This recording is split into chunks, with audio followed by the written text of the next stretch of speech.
Burada bir neçə şərh var, istəyirəm onları oxuyam. Buyurun. Tural bəy. Deməli, Mətləb Aslanov adlı bir Bəli. tamaşaçımız yazır ki, Can Məmmədov Naxçıvan Taxıl Məhsulları Məhdud Məşğəliyyət Cəmiyyətinin icraçı direktoru idi. Taxılı satdılar. Fuad Nəzəfli deputat etdi. Ali Məclisə bundan danışır. Aha.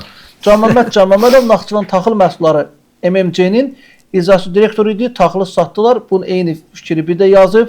Görüb ki, oxumamışam. 3 dəfə dalbadan yazıb. Ona görə də amma tamaşaçımızın o Yəqin də ona görə Ali Bəli, mən Məclisə. tanıyıram Can Məmmədovu. Onu da cavab Naxçıvan verməlidir. Ali Məclisinin deputatıdır. Düzdür, onun toxunulmazlığı var. Amma bəli, cavab verməlidir. Siz baxın, bu prosesə görə onu gətirdi Fuad Nəzəfli deputat elədi. Görürsünüz mükafatla. Görürsünüz, Ya adam özü mükafatlandırdı. üçün balaca bir feodal şey qurubmuş orada. Bəli. Özü üçün idarə eləymiş. Amma indi cavabını verməsələr, Tural bəy, cavabı verməsələr pis nümunə olacaq.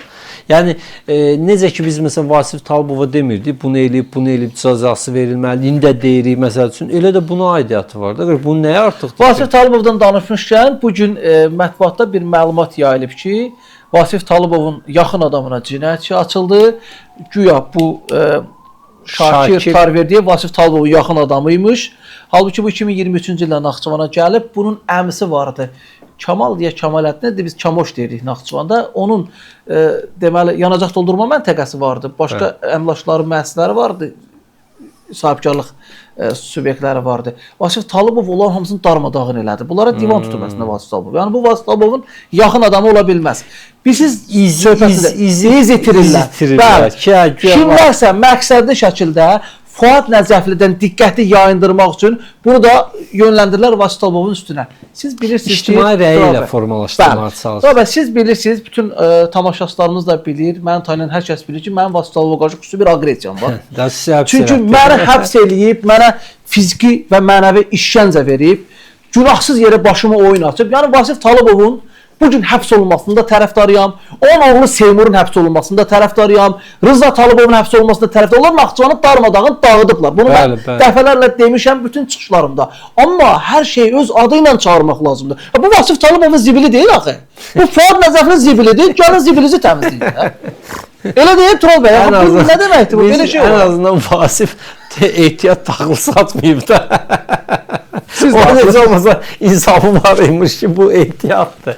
Yəni bilirsiniz deyir o gələn gedənə rəhmət oxudurar məsələsinə gəlib düşmüşük. Bir çox hallarda baxırsan deyirsən qardaş bunlar nədir, nə yeyirlər, nə içirlər. Amma hər halda məsəl üçün prezidentin də çıxışında Fuad Nəzəfliyə işarə olundu və konkret deyildi ki, etimadımı doğrultmadı və bu əslində onun siyasi karyerasının bitdiyinin bir signalı idi və bitməlidir. Çünki sənə göstərilən ən ali etimadı indi ki, nə qədər eləyirsə eləyək, onu ora təyin eləyənə də ictimai rəydə bir söz gəldi ki, gör kimə həvalə eləmişsən. Bu bir mənada o etimadı xalqın yanında prezidenti də bir mənada pis vəziyyətə qoydu. Düzdür ya, yox. Təyin edən insanları tanıya bilməz ki, təqdim edəndən danışaq, təyin edəndən yox. O da başqa məsələ. Təqdim edənlər, onlara kim təqdim eləmişdir? O da başqa məsələdir. İndi İndi Tural bəy, baxın, ona görə mən deyirəm ki, bu məsələdə həm hakimiyyətin özü də maraqlı olmalıdır, cəmiyyət də maraqlıdır ki, bu adamlar cavab versinlər. Çünki cəzasızlıq pisdir, nümunə yaradır, prezident yaradır, başqasına da deyir, mən də eləyim, mənə də olsa işimi eləməyəcək. Və belə, baxın, bütün bunların fonunda sabah sən hansısa kiminsə hansısa banka 2000, 3000 borcu var deyə gəlib onu həbs eləyirsənsə və yaxud da vergiyə 3 manat, 5 manat borcu varsa gəlib onu həbs eləyəndə bu artıq ədalətli görsənmir. Yəni bir dövləti də ayaqda saxlayan onun ədalətlidir. Ədalətli olmaq lazımdır.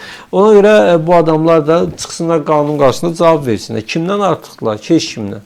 Nə ataları atamızdan artıqdır, nə özləri özümüzdən artıqdır. Biz necə ki lazım olanda çağırılırıq, hesabat veririk, həbs olunur nəsə, keçsinlər versinlər də hesabatlarını.